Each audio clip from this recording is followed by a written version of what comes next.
नमस्कार दोस्तों, मैं सत्येंद्र तिवारी आपको सीबीएसई बोर्ड कक्षा द्वादश हिंदी केंद्रित में गद्य खंड बाजार दर्शन पार्ट 2 है।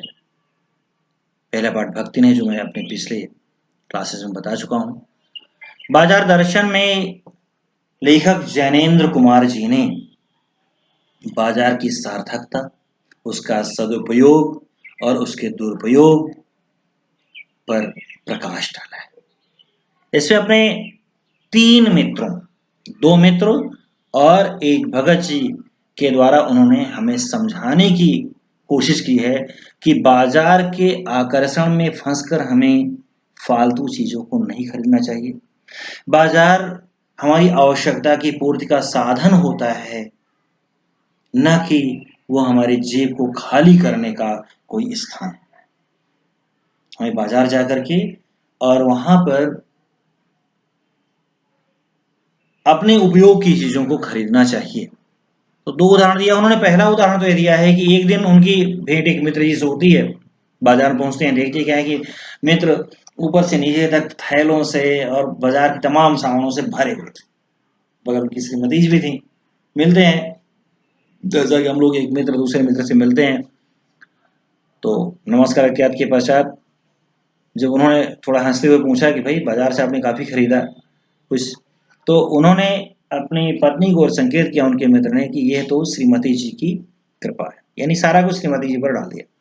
भाई ये तो सच है कि श्रीमती जी हैं तभी हमारे घर में घर गृहस्थी बनती। वे बार बार कहती रहती हमें घर में ये चीज लेना है, ये चीज लेना है, तो बनता है। परंतु हम फालतू की चीजों को खरीद लें और सारा दोष जो है अपनी धर्मपत्नी पर मढ़ दें, ये भी हमारे लेखक जैनेन्द्र कुमार जी को अच्छा नहीं लगा। तो फालतू खरीद जो है हमें नहीं करना चाहिए। बाजार का आकर्षण, बाजार का आकर्षण क्या होता है कि बाजार के आकर्षण में हम फंस जाते हैं। लेखक कहना है कि बाजार में जगह जगह जाते हैं तो सामान आगे टंगे रहते हैं। किसी कपड़े की दुकान पर हम जाते हैं तो दूर से ही अच्छे अच्छे कपड़े टंगे हुए हैं। बाजार का आकर्षण, इनका कहना है कि वो हमें आमंत्रित करता है कि आओ मुझे लूटो। व्यापारी भी तरह तरह के प्रलोभन देता है। हम वो देखते हैं आजकल की 50% की छूट, एक के साथ एक फ्री, एक के साथ एक मुफ्त ले जाओ, 2 खरीदो 2 मुफ्त ले जाओ, मुफ्त पाओ। तो उनका कहना है कि बाजार हमें आमंत्रित कर रहा है लूटो, वो हमें ठग रहा है। और हम अपने पैसे का पावर दिखाने के लिए या हम अपने अहम को संतुष्ट करने के लिए जाकर उसके आकर्षण में फंस जाते हैं और तरह तरह की चीजों को खरीद लेते हैं।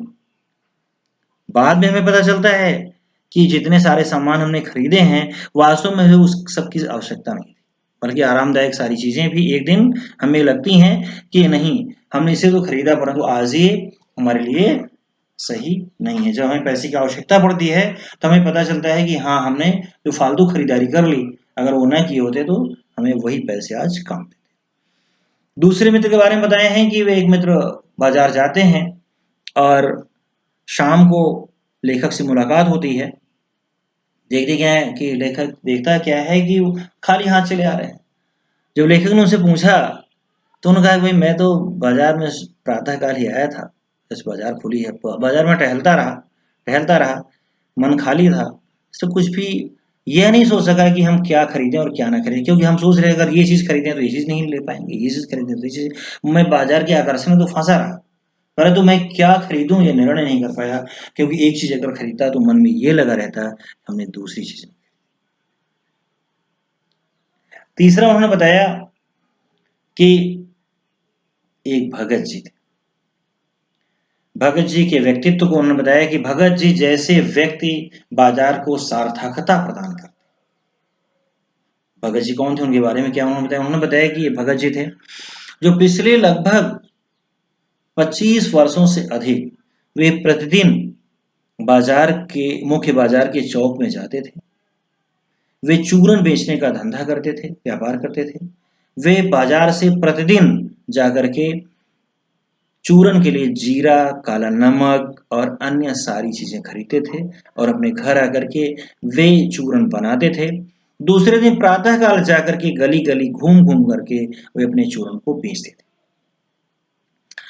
यहाँ तक होता था कि जब उनको एक उचित अपने गुजारे भर का फायदा मिल जाता था, लाभ मिल जाता था, उसके बाद बची हुई सारी पुड़ियों को वो कभी-कभी गरीब बच्चों में बांट भी देते।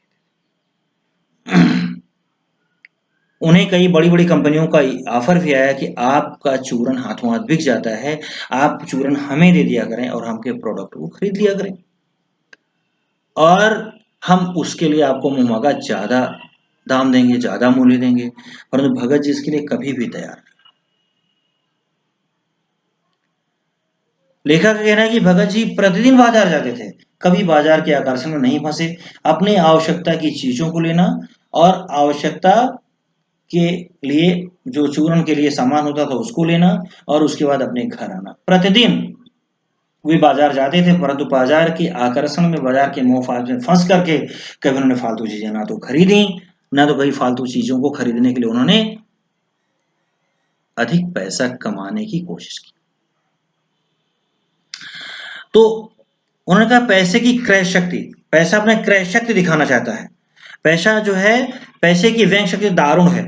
पास से मोटर गुजर जाए तो मन में होता है क्या बताएं, मेरे अंदर भी, मेरे पास भी एक गाड़ी होती है ऐसी तो कितना अच्छा होगा, तेरे पास ये मोटर क्यों नहीं, अरे तूने मोटर वाले के घर जन्म क्यों नहीं लिया।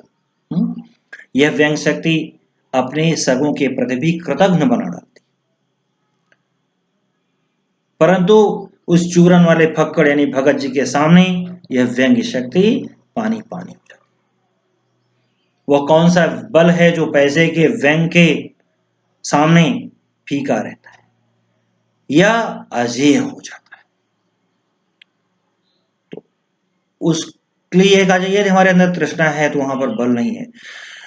संचय की तृष्णा और वैभव की चाह के पीछे मनुष्य की निर्बलता ही काम करती है। यह मनुष्य पर धन की और चेतन की जड़ की विजय।